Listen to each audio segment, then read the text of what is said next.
Thank you for joining us. I'm Arthur Herman, Senior Fellow at the Hudson Institute, and we're delighted to have with us as our distinguished guest, Michael Brown, who is Director of the Defense Innovation Unit, to talk about the trends and directions in which the United States military and our defense establishment need to take in order to compete with our geopolitical antagonists, and particularly China, but also to talk about the overall direction in which the intersection between commercial technology, especially advanced technology and high tech, and our Defense Department's needs and requirements of how we can make sure that those mesh more carefully and more efficiently in order to boost our defense posture,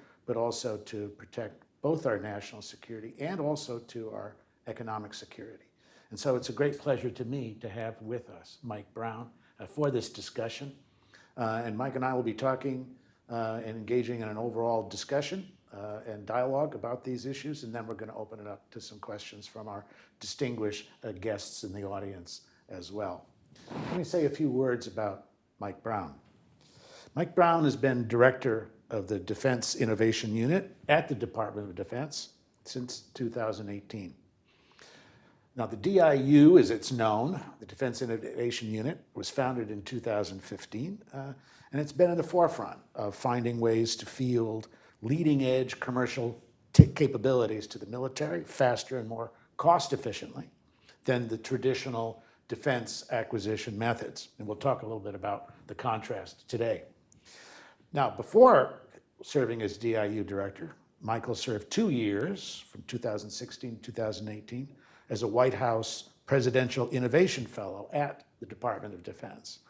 He's the co-author of a Pentagon study on China's participation in the U.S. venture capital ecosystem, a catalyst for the Foreign Investment Risk Review Modernization Act, or FIRMA, which was signed into law in August of 2018, that put additional teeth into the Committee on Foreign Influence in the United States, or CFIUS, and placing more restrictions on the way in which Chinese venture capital was creeping into and being involved in predatory practices in regard to the U.S. high-tech ecosystem in particular. And that was a landmark legislation, I should say. One was, I think everyone agreed, was long overdue.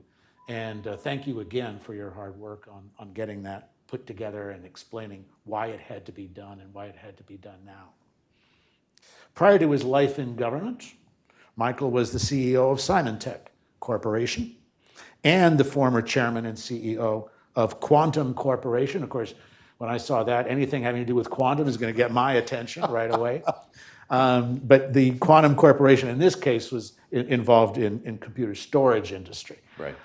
From the work that was going on there. Michael received his BA degree in economics from Harvard University in 1980 and his MBA degree from Stanford University in 1984. The question that I want to start with, Michael, in talking about your work and your tenure at DIU, but also your broader perspective on all these issues that we're going to be talking about, is that in 2015, the Department of Defense set up this thing, this entity called the Defense Innovation Unit, or DIU-X, as it was originally termed, X standing for experimental. 2 years later, it simply became DIU. So what was the original mission for DIU-X? So first of all, Arthur, thanks for having me, and thanks to the Hudson Institute for this opportunity to talk about DIU and some of the issues that you highlighted. So Ash Carter, when he was Defense Secretary, basically was observing that a lot of the technology that we need to modernize the Defense Department was available in the commercial world. So he set up DIU-X as well as a couple of other organizations to bring more expertise and find new ways of integrating what was happening in areas like Silicon Valley with the Defense Department. So the Defense Innovation Board was set up that Eric Schmidt later chaired, the Defense Digital Service to have the department's own ability to create software. So he had a mindset of we need to really reach outside the Pentagon and be pulling in this expertise, these ways of bringing in the commercial technology that's being developed. DIUX, as he set it up, was meant to be a tech bridge or an ambassador out to Silicon Valley. And I think Because that's really where you were based, right? yes, And the had been based headquarters in of Silicon Valley, DIUX. instead of here in the. And that was part of his idea, is we Inside need to the be Beltway. out where the innovation is happening as opposed to here in the Beltway. And there's quite a bit of innovation happening here, especially in the cyberspace in the Beltway. But a lot of what we need in a lot of the other technologies is happening outside the Beltway.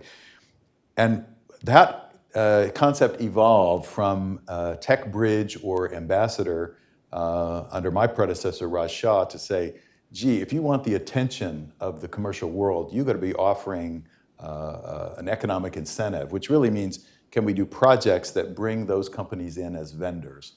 So at that point, which was about a year or so after DIUX was created, the idea was established that we would have portfolios of projects based on different technologies, and then those would give vendors, these commercial companies, the opportunity to come in and be a supplier to the Defense Department. That's the carrot, that's the economic incentive that brought them to understand what are the needs the Defense Department have and start to be able to work with us. Now, that sounds, of course, very interesting, but if you're not intimately involved in these kinds of issues, right, and you sort of say, well, gee, how important is it to get the commercial sector involved in acquisition for DOD? I mean, we're not just talking about paper clips or laptops and so on. Right. With the establishment of DIUX, just how urgent was it that DOD began to take a hard look at the ways in which you could speed up and acquire more and more technology out of the commercial sector? Well, first let's talk about how broad the technology that the Department of Defense needs. The Undersecretary of Defense for Research and Engineering, which is who I reported to, basically came out with 14 different technologies that are going to be critical for national security. 11 of those are being developed by the commercial world, or 80%. Wow. Her predecessor came out with a list of 10. 8 of those 10 were commercial. So AI, cyber, autonomy, many of the technologies we need we're not inventing at DoD. This is a change. If we went back 50 or 60 years, a lot of the technology DoD was using was invented. Right here. Yeah. Exactly. So that's where DARPA's heritage comes from. So what Ash Carter was realizing, if more and more of that technology is outside, then we need to be having a way to scout for those and, to your recent point, an easier way to bring that technology in or adopt it. So that was in fact the original mission, is how do we accelerate adoption of commercial technology? That's still DIU's mission today, even though we've been asked to do a couple of other things that we can talk about that expanded the role. Right. But that's still a primary mission, still accomplished by doing projects to bring new vendors in. We've introduced 100 new vendors over the 7 years that we've been in existence. To your point, not doing catering and landscape services, but supplying AI and cyber tools, small drones, things like that the Defense Department needs. What role does the growing competition with China play in all of this? Yeah, glad you mentioned huge. That's, as you mentioned in my introduction, that's really what brought me to DIU, was a study that looked at how integrated China was trying to be in the US venture ecosystem. Turns out if you go back to 2016, 2017, Chinese entities, meaning companies that were Chinese affiliated, in my view, is any company in China really is operating at the direction and behest of the government, not separated as we have in our economy. 15% of all venture deals done at that time frame had a Chinese investor. So it was a pretty low-cost way for China to understand pretty much what was happening across the innovation landscape in the US. Yeah, I bet. So when Ash Carter set up DIU, I think he realized so much is happening outside the defense enterprise, in other words, commercial technology being so much more important. But that was before I think we had an appreciation of how close China was in catching up to the US in a lot of these technology areas. Now we know China has exceeded where the US has been in spaces like hypersonics or small drones or micronuclear reactors. So China's getting ahead of us in some fields. So now the need to make sure that we're integrated better with the developers of commercial technology is very acute. China has something called civil military fusion, Right. a coercive means to make sure anyone in the commercial sector, the innovations they're bringing forth to the marketplace are integrated into their military. So commercial sector are helping to modernize the PLA. And we don't have that. We don't system, have that, so we need to create fortunately. incentives. Right, you have Yeah. to. It's done, which I think in the end it turns out to be a better model, because then you're really through incentives you're encouraging more innovation and looking for faster, quicker ways in which to get things done. I agree. Which is really what the private sector does, isn't it? I mean, the private sector, and I know this from having watched the interactions between the civilian and military sphere from World War II, my book on Freedom's Forge, but all through the 50s and the 60s, 80s and 90s when these became hot button issues. You know, why doesn't the Pentagon buy, you know, the latest stuff? And why does it take so long to get weapon systems out of that place? And with the acquisition system, that what you come to learn is that, you know, the private sector is all built around making things happen. And a lot of what government bureaucracy does is to make sure things don't happen. In many cases, that's a good thing. They want to prevent accidents, big mistakes. It wants to, as in the case of World War II, where the whole mobilization of American factories and companies and corporations for war mobilization was to prevent Britain from losing the war with the Germans. That was the number one goal. And so government mobilized in order to do that. But what it means is that you've got two different cultures, don't you? Between the way in which government is geared to think about the acquisition process or new technologies, and the way in which the private sector has been inured and has been part of, it's hardwired to think about doing things faster, making things more efficient, and bringing things from, you know, from whiz to bang, right? To making things happen.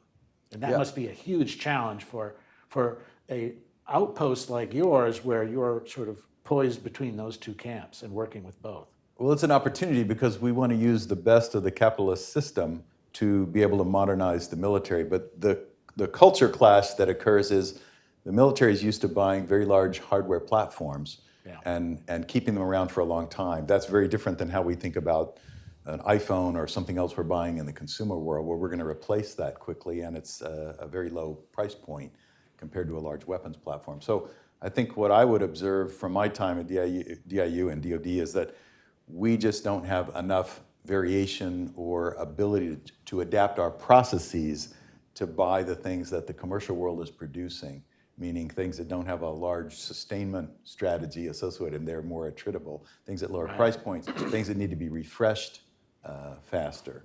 So in fact, we've advocated at DIU that we have a complementary way of buying things that doesn't rely on the same things that we would use in buying an aircraft carrier. Right, because you don't refresh an aircraft carrier. Right. You do upgrades. Right. You make changes, but those are over a long period of time. That's right. So we really need to have multiple ways of buying that allow us to move at different speeds because of the things that we're buying. One size does not fit all for what the military needs. Yeah.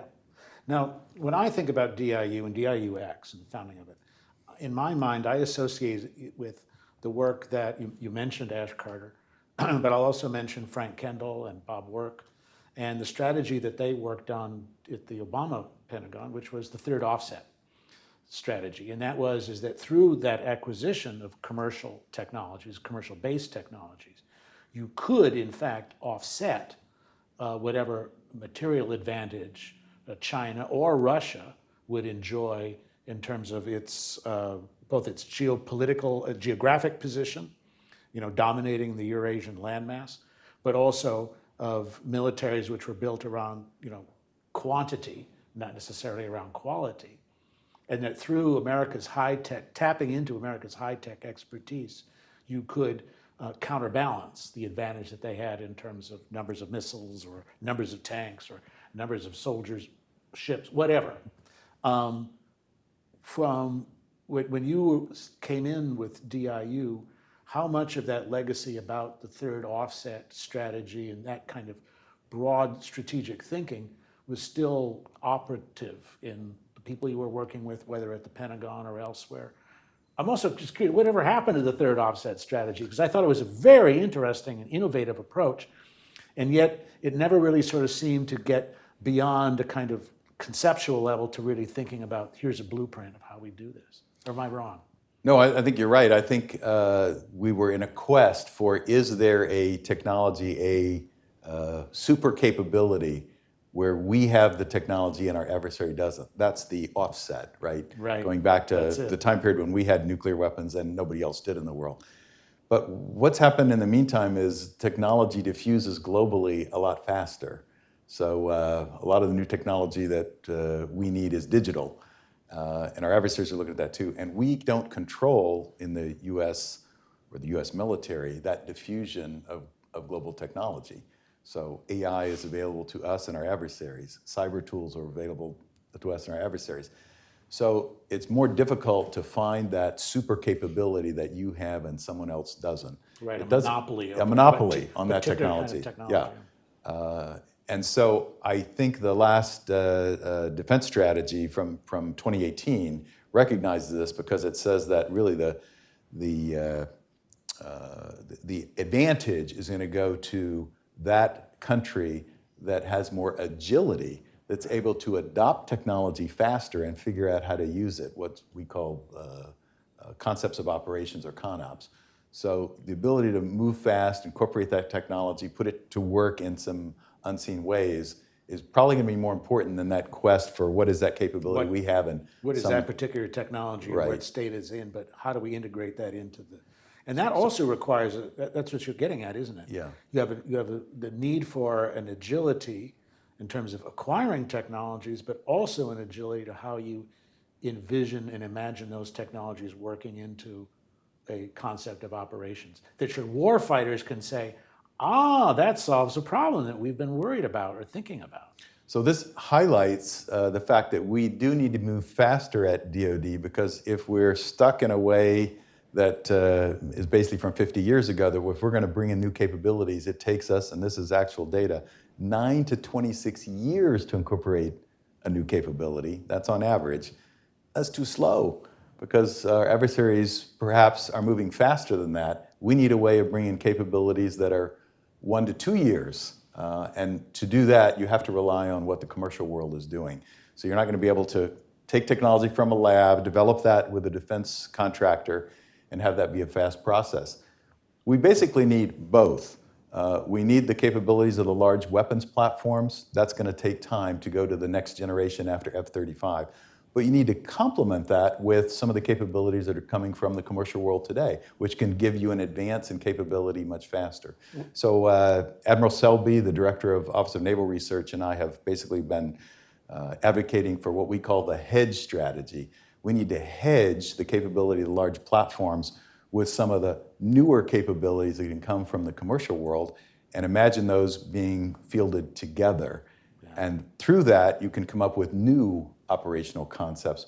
Because let's face it, if we're ever in a conflict with an adversary like China, they have stolen the designs of some of our large weapons platforms, copied them, and certainly studied our CONOPS for years, right? We've been active globally in conflict. So we can't go to a fight in the future fielding weapons platforms that have been stolen with the same CONOPS that have been studied. We need an element of surprise there. And that's probably going to come from these new CONOPS, from incorporating commercial technologies and using them in new ways. And just to give a quick example of where that's happening, the Navy is fielding something called or experimenting with something called Task Force 59. So this is part of the Navy that's saying we need to take advantage of what's happening with autonomous capability. We don't have the size of the fleet number we would like in terms of number of ships, and we've got vast distances to cover over the Pacific. So how am I going to bridge that, use autonomous capability that we can field in much greater numbers and are unmanned? And that will allow us, through the sensor capability of those in the air, on the surface, and subsurface, to see a much broader area. And we can connect all that in a data network and allow that to influence the decision making. That's one example of how can we field new capability coming from the commercial world and build a different level of operation that takes advantage of that new capability. Right. And it's really almost built around that capability, Exactly. rather than setting up how you add it into the way in which you've been thinking about traditionally about how to conduct operations in the Indo-Pacific, which is itself a new concept anyway. The Right. idea those two oceans are one, really, Right. from a strategic point of view and operational point of view. How important are our allies going to be with this? This is a subject very dear to me because my work with regard to advanced technologies and dual-use technologies is that we are at an inflection point in terms of where the U.S. industrial base and manufacturing base, but also our R&D base and technology base, where we can't gain that offset advantage alone, but we have powerful, trusted allies like Japan, like UK, like the Five Eyes who can help with this. From where you have been sitting at DIU, what role do those kinds of allies play in terms of solving these problems that we're talking about? Absolutely critical. I mean, no surprise, that is the asymmetric advantage we have in the U.S., right? That we have allies and partners, and some of the adversaries we face, like China, like Russia, they don't have allies and partners. They have tributaries, but they don't have... Exactly. So very important for the commercial work that we do at DIU, we've made awards to companies in 17 different countries at this point, so we have that capability, but also untapped. We haven't really had any outreach efforts that encourage on a broad scale companies from allied countries to be competing. And what a great export opportunity if it's a US company that gets qualified by DIU to be selling to allied military. So this is an untapped advantage that I think we have. But there's no surprise that less and less as the world economy has grown and the US being a smaller part of it than the time we had after World War II as an example, less and less of the R&D as a percentage is happening here in the US. It's happening in the outside world. A good deal of it in China, but also among our allies, Japan, Canada, the UK, Australia. And it would be a mistake not to mention South Korea. Absolutely. It's critically important for semiconductors. So we need to be taking advantage of that, especially if we think about facing large adversaries. We got to bring the multiplicative power that comes from working with multiple economies, multiple allied militaries, and their commercial sectors. What have been, from where you have been at DIU, what kinds of impediments do exist for that kind of close cooperation with? Is it securities concerns? Is it export control regulations or over-regulation? I don't know if a lot of listeners or viewers realize that the export controls that have that restrict what we can sell abroad for IP reasons or for security reasons, that those same restrictions also apply for what we can buy and acquire. And that also goes through a very narrow scrutiny and bureaucratic processes by which we acquire the things that we need even from trusted allies like Japan, for example. What have been the impediments, and what could change that would make the development of an inter-allied defense industrial-based culture, what I've been calling an arsenal of democracies, possible? Well, I love to see that concept operationalized. Some of the work that I did to strengthen CFIUS takes me back to what we need to do, and this is widely recognized, to be effective with our investment screening, which is what CFIUS is, or export controls, is harmonize that with key allies. We haven't really adapted those institutions to harmonize that. Some is happening on an ad hoc basis, but we're not approaching that as we need to be forming an arsenal of democracies. On the development side, we are very careful about what we're going to disclose to even closest allies. And so we're not taking advantage of an approach that would allow us to blend ideas, people, capital, to do things with our closest allies. I'm hoping that the close connection we have with AUKUS will be a springboard for other relationships with allies where we can start to think about doing that from a clean sheet of paper. Classifications often hang us up. You mentioned Five Eyes. So Five Eyes is one level of classification that we are comfortable sharing, and then you have other allies that are going to be critically important for making sure we can combine capabilities that are not part of Five Eyes. One of the advantages of working with commercial technology, which is where DIU is focused, is there's no classification issues. That can be shared freely. Right. So I would love to see that as a model for how we can work with our allies closely. You mentioned Indo-Pacific.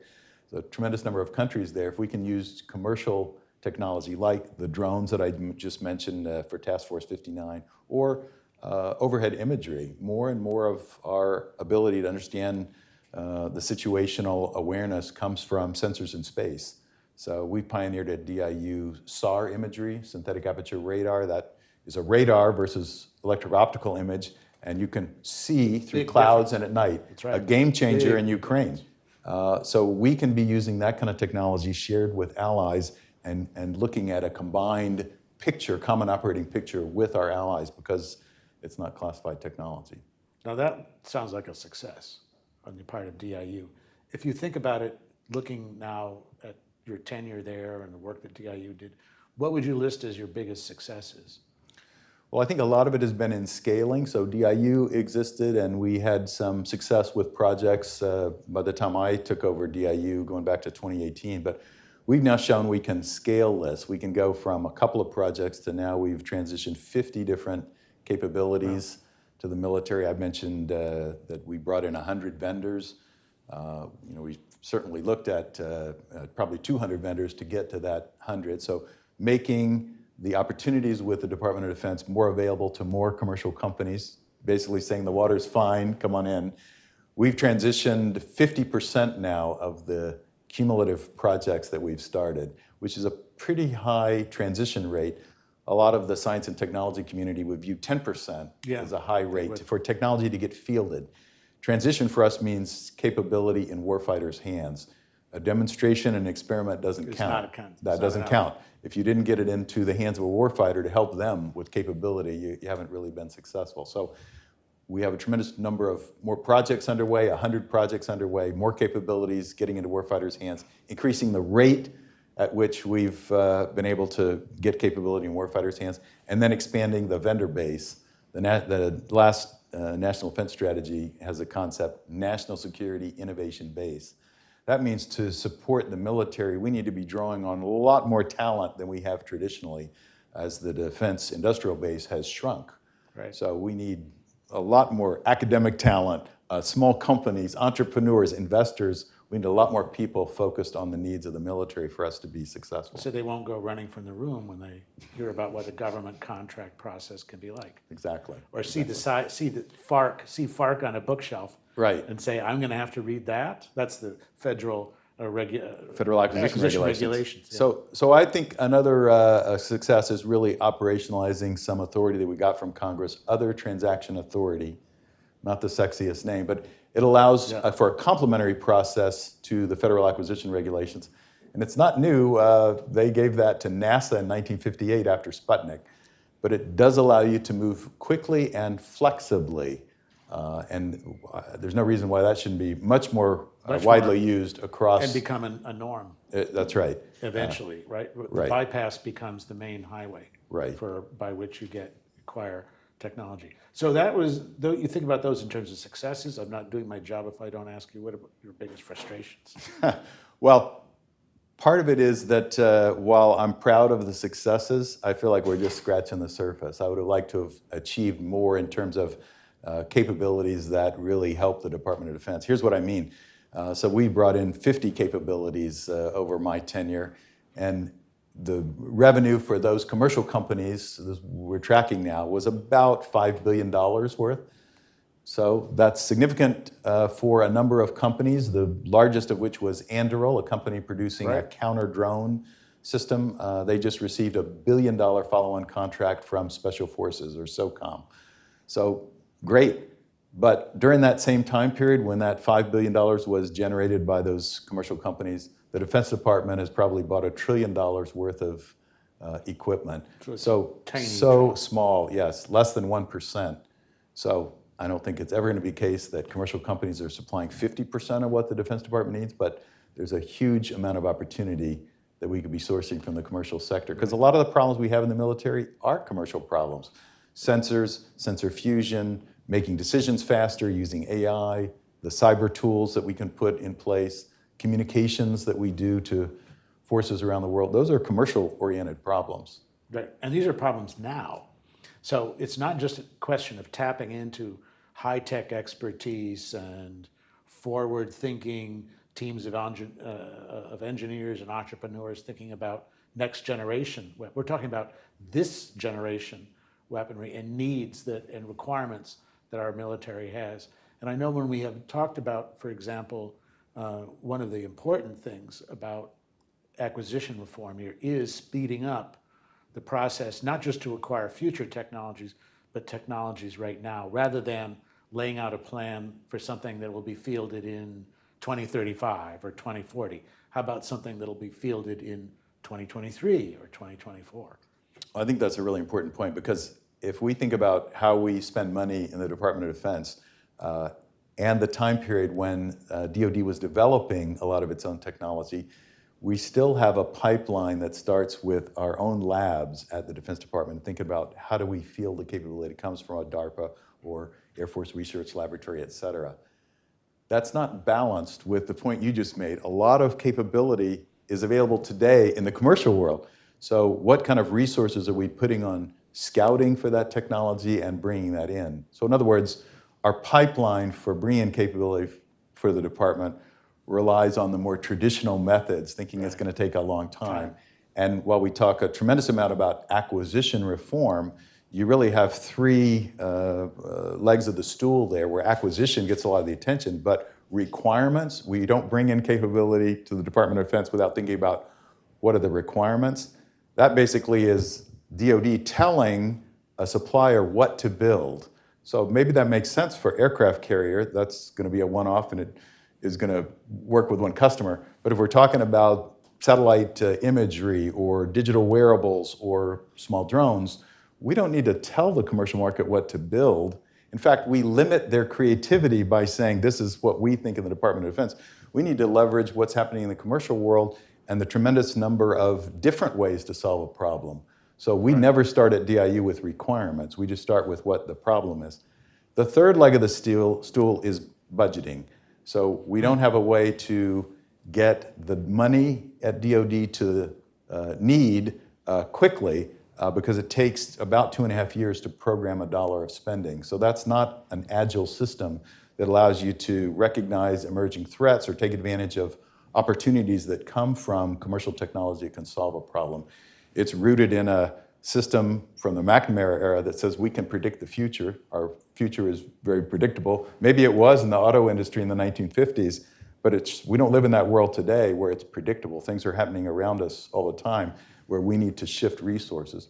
So no company in America would try and say, I'm going to put a budget in place for 3 years and not change anything. No. You'd be laughed out of the boardroom. Yeah. So we need to adapt some of that thinking about flexibility and agility into how we plan for capabilities at the Defense Department. Right. So you have an acquisition culture which is not built in order to satisfy accountants and lawyers, but is built to satisfy the entrepreneurs and the engineers who are designing the systems. And the warfighters. And the warfighters who why say, should they be under the... say that's really great, I have to wait till 2035 to see that capability? Yeah, so crazy that's that not my problem right now. Our warfighters today have a better life technologically from their consumer work, from their life as a consumer than they would supporting. And if you talk to the Joint Chiefs now, the issue which is paramount in their minds is the issue of readiness. And in many cases, I know when they think about readiness, they think about the existing stock of both equipment and personnel and being ready for, let's say, conflict over Taiwan. Or being dragged into a wider conflict in Ukraine. And if you can sort of say, look, these high-tech companies are offering solutions that advance readiness, they're really going to sit up and listen, won't they? Absolutely right. One of the things that we're pioneering in the readiness field is, how about the readiness of an individual? We tend to focus on readiness as, is the equipment ready? Have we trained on the equipment? But one of the projects we did during the pandemic was, can we detect infectious disease faster? So I'm wearing a commercially available digital ring, Aura, and a Garmin watch. Any of us as consumers can buy that. What we did is work with a healthcare company, Philips Healthcare, AI algorithms to say, if I could collect enough data on me as an individual, so these devices are collecting 160 data points on me, my body temperature, my heart rate, blood oxygenation levels, and others, and saying, what combination of those factors, because this is being measured as I sleep, as I eat, as I exercise, what combination would say you're coming down with something? So we've been able to use the algorithms to say, with 80% accuracy, we can detect symptoms 72 hours before I feel them.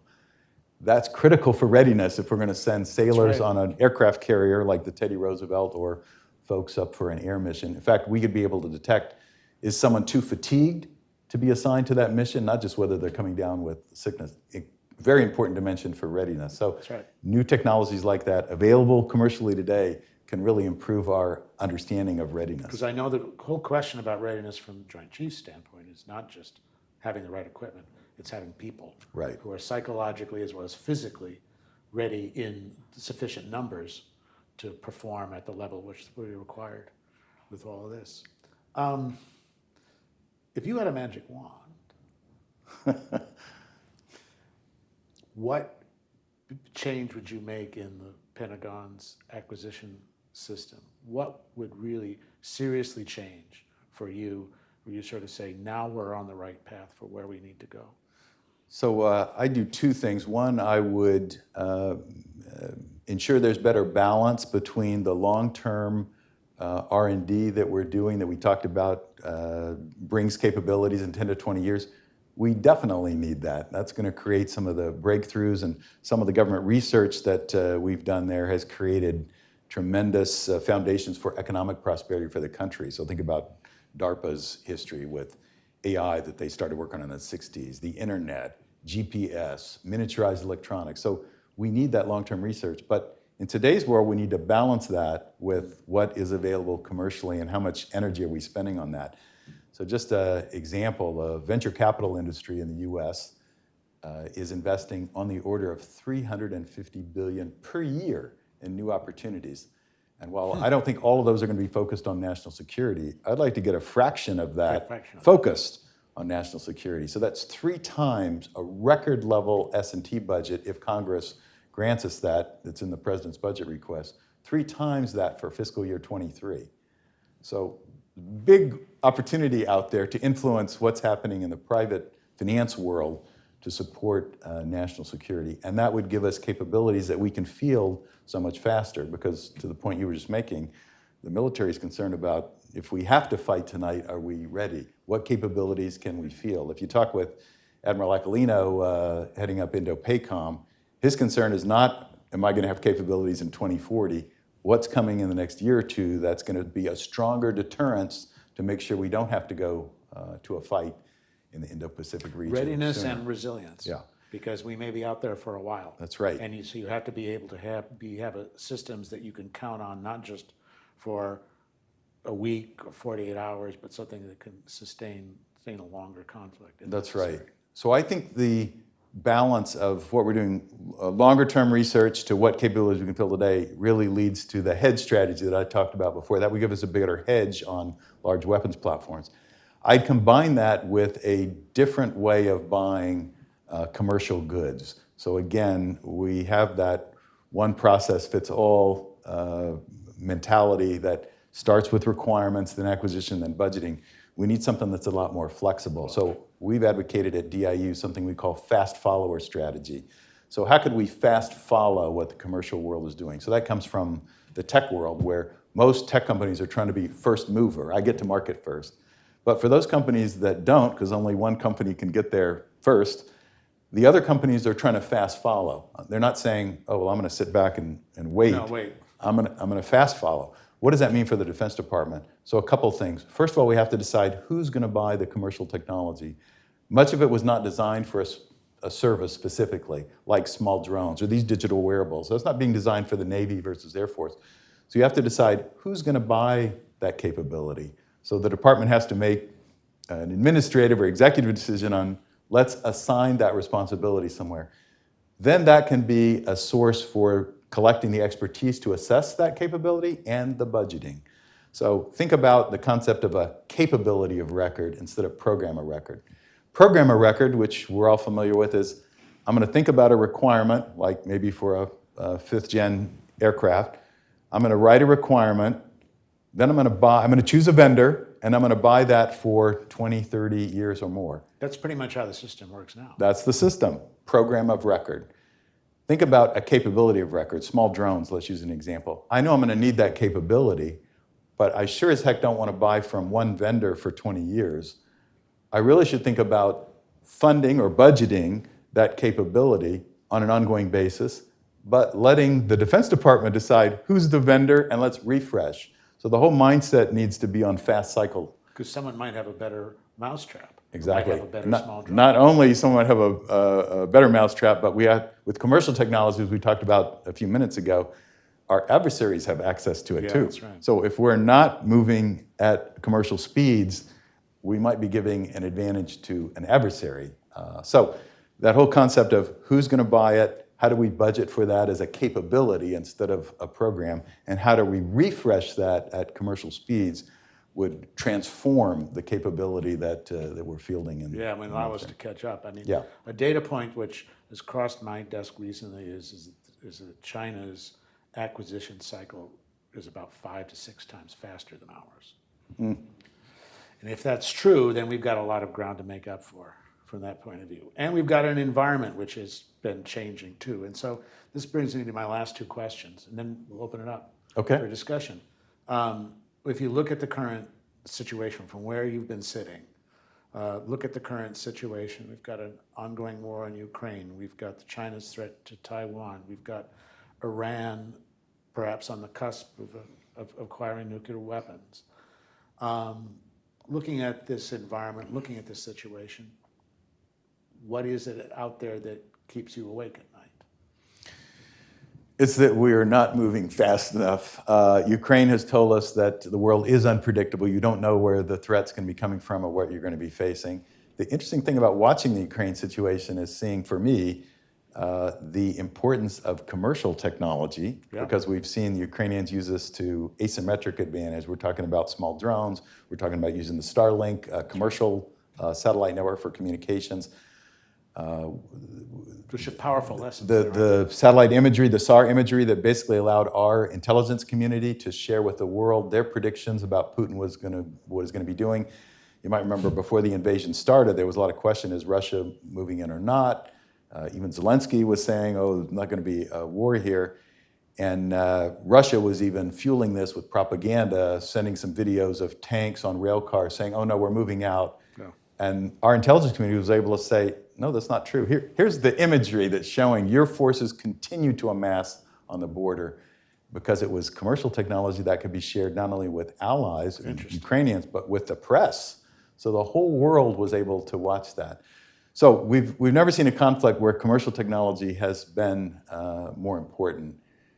Yet what I also see is we're not making the changes fast enough to incorporate those lessons. Now I think there's going to be a lot of post-mortem done on what's happening in Ukraine. What does that teach for us? And I hope part of that is going to be recognizing we have to move at a completely different speed. We need these alternative systems to be able to take advantage of commercial technology, but speed is a competitive dimension that we ignore at our peril. We've got to bring agility and speed into how we think about not just the buying weapons platforms, but how we operate in the Department of Defense.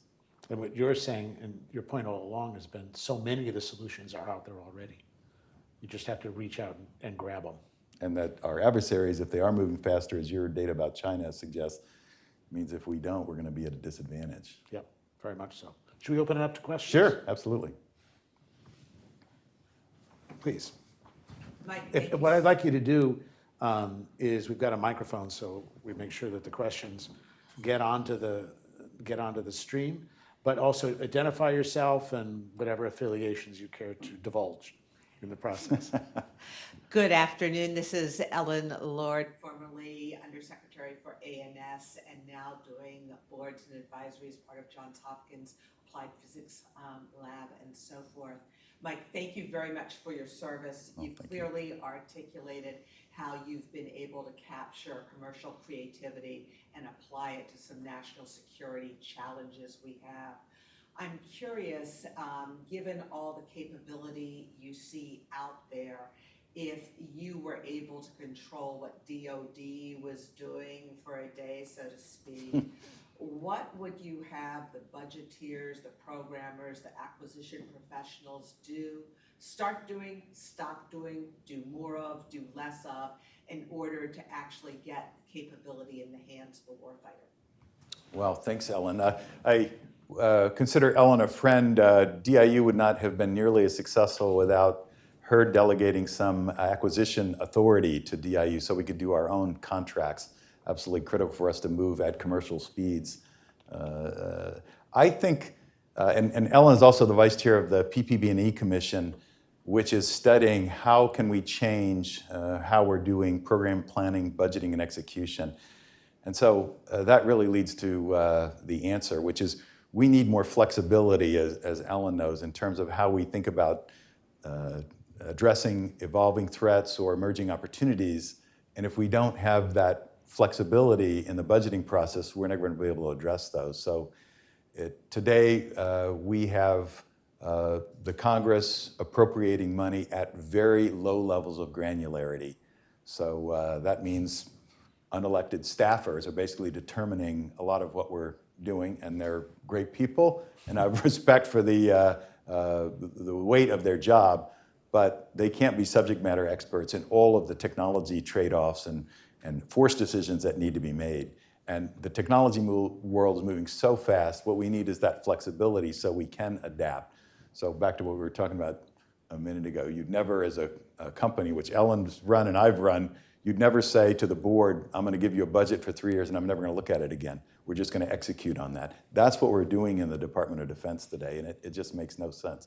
So we have to move forward with the concept that the Congress has to delegate some of that authority. We can be completely transparent, as we should be, to explain what we're doing, but we need to move faster, and that's only going to happen with that delegation of authority to senior officials in the department to make those trade-offs closer to real time. That's the biggest thing I would change. Now, a lot of that kind of failure to delegate or reluctance to delegate authority is part of the legacy from the 70s and 80s, isn't it? When Congress lost its trust in the decision-making and the budgeting process at DOD, the famous, notorious examples of the $600 hammers, et cetera, et cetera. And the feeling is that Congress therefore had to go through every item on the budget with a magnifying glass, if not a microscope, because waste, fraud, and abuse was built into the system. But as with many things, taken to an extreme, that benefit has tremendous costs that we're not measuring today. And that cost is lack of agility, we're slow, we're not going to be able to adapt to the emerging threats. So it's now time to reverse that pendulum. So the bond of trust, right? I mean, that's what it's got to be. Bond of trust between Congress and DOD, bond of trust between DOD and the commercial and private sector, bond of trust between the U.S. and its allies. Mm-hmm. And if all of your decision-making and all of your planning is based on a lack of trust, then it's going to be really hard to accomplish anything significant, isn't it? That's right. And then we want to optimize for the ultimate goal, which is we need to make sure that we've created the strongest deterrence and we prevail if there is a conflict. Yeah. So the real cost to that. Other questions? If I may, I'm going to ask one quick follow-on here, pivoting to the international scene here with AUKUS and INTIB you mentioned. What do you think we can do to accelerate activity with Australia being, again, so geographically sensitive in the pacing threat of China? We've heard a lot about authorities and the ability to do things. We haven't seen much productivity, if you will. Yeah, my perspective is that we need to create the strongest deterrence possible. And that's critically important for Taiwan. It's critical for the whole Indo-Pacific region. So we need to think about how are we going to develop capabilities together and present those to the world. And we're not going to be able to do that with the old way of working with allies. So there isn't a way today that we seamlessly bring some people, some ideas, some money together because as you well know, Ellen, we have constraints and processes and things that were developed out of history, maybe for some good reasons, but they're not serving us today to create that strongest deterrence through close cooperation, sharing technology, developing new concepts of operations together. So my view is we really need a clean sheet of paper with these closest allies on how are we going to develop those capabilities together, use them, show those in the exercises that we're doing right now, and frankly, publicize that, because deterrence is going to be the name of the game. Hi, I'm Peter Husey. I'm a senior fellow, and I work with Arthur on a number of space issues. I've had my own company since '81, and in all these years, I've found the most difficult thing is to find commercial or non-commercial technology and get the Department of Defense to adopt it. And it's a labyrinth, which is, and particularly the Air Force Research Lab or DARPA, we have extraordinary talent. They develop things that are extraordinary, but when you go talk to them, they often tell you, universally, the commercialization of this technology is not my job.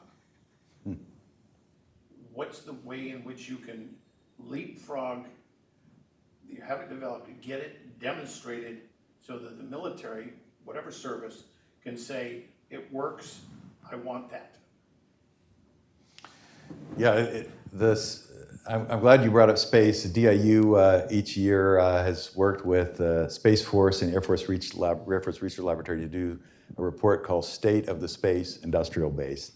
And if you took the time to look at that report, basically it says there's a huge opportunity in front of us because the commercial companies in space are taking us places we never could have gone with just government funding.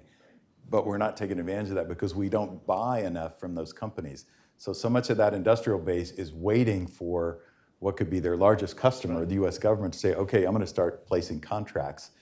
It's starting now. You see that with the beginning, and Ukraine forced this.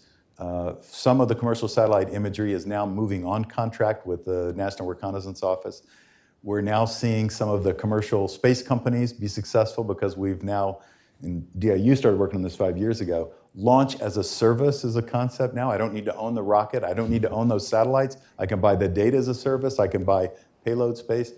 So we need to be more aggressive with the investment that we're making in commercial companies so they can develop their capabilities and be successful, because we have a more cumbersome system to work with than China does, who's fielding a lot of this capability, did more space launches than we did last year and the year before that. So if we're not more aggressive and realize we're in a space race again, we won the last space race in the 60s, but we're in one again.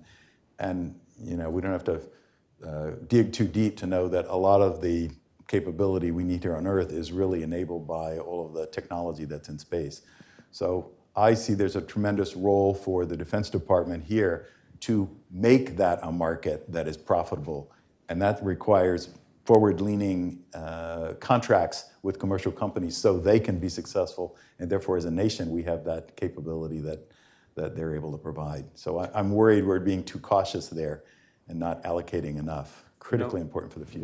One of the most disturbing aspects of that very report that you mentioned is that the report in the executive summary says that for the first time since they've been issuing the report in 2019, for the first time, the 350 experts on space technology and space industrial base concluded that China looks like they're going to be the dominant player in the space domain by 2045. That is, given our heritage and our legacy as the great leaders in space and in space exploration and so on, that's a deeply disturbing judgment to make. And in fact, I should, as part of advertising, next week, we'll be hosting here at Hudson a space industrial base conference to talk about ways in which we can make sure that doesn't happen. Yeah, we just can't let that happen, given how important the capabilities that we need are that come from space, and we need those vendors to be successful now too. and in the future. Exactly right. It's very interesting. In that report is a quote from President Kennedy that he was going to deliver at the Trade Mart the day he was assassinated, which was all about we cannot be second in space. It's expensive, but it enables so much more in terms of our freedom. And we see that in terms of what the space program, which we couldn't have known at the time, brought us in terms of the foundations for future industries. And I'm not talking about Tang here. Semiconductors. Semiconductors, right. example. Software. We didn't have a software industry before the Apollo program. We were looking at the number codes as some of the hardware was giving us error messages as Neil Armstrong was descending into the moon. So imagine what we'd be without the investment in miniaturized electronics or the aerospace improvements that came, materials, software. So that will lay a foundation for us for future economic prosperity and national security. We just can't afford to be second. He was right in 1963. I think we got time for one more question or comment. Komei Sasaki, Japan Chair Fellow, Hudson Institute. Could you explain about the role division with DARPA, or do you collaborate? How do you collaborate with DARPA to find out a new technology and research in the DOD system? Yeah, that's a good question. A lot of people are probably going to be wondering about your relationship with DARPA. Yeah, we're in the same organization, research and engineering with DARPA, although sometimes I think we're not really in research, so that's a little bit of misnomer because we're about what's available today. But a very complementary relationship because DARPA is looking at inventing the future, what technologies are available 10 to 20 years from now. Huge fan of DARPA and what they do at DOD. But as I mentioned before in an earlier question, we need to balance that with also equal investment in how are we scouting for, bringing in the technologies and adopting those that are available today. So we work with DARPA kind of at the edge when they work on a technology and say it looks proven, but there may not be a company there, and they have some programs that are about commercializing the technology that they produce that in fact help form a company, maybe out of a research project where they're looking at how do I infuse some capital, how do I add some management to a great technology idea. That's the point at which we might get involved when that company has something that can be tested. So a good example, DARPA ran a grand challenge a couple of years ago on cyber vulnerability. So they were looking at can we work at machine speed to understand cyber vulnerabilities, and then could we remediate them? So testing for them and remediating them at machine speed, basically. That's a challenge. It's a challenge. But sure enough, out of our academic institutions, there were two companies that emerged. There was one that won the DARPA Grand Challenge. DIU was able to immediately put them on contract, because what's the lifeblood of a young company? I need some revenue to work with. So we put them on a contract, and now they are supplying that capability through Cyber Command. So we're looking for where those intersections, or DARPA has a proven technology, and then if a company is formed and we can issue a contract, that's an area where we can fuel the efforts of DARPA, and they're a feeder into the part of the ecosystem that we're working with. Michael Brown, thank you so much. It was really a fascinating and instructive discussion. I enjoyed the discussion. Thanks for having me. Thanks very much. Thank you. And thank you to our audience and distinguished guests and questioners. And thank you for attending this event here at the Hudson Institute. See you again soon.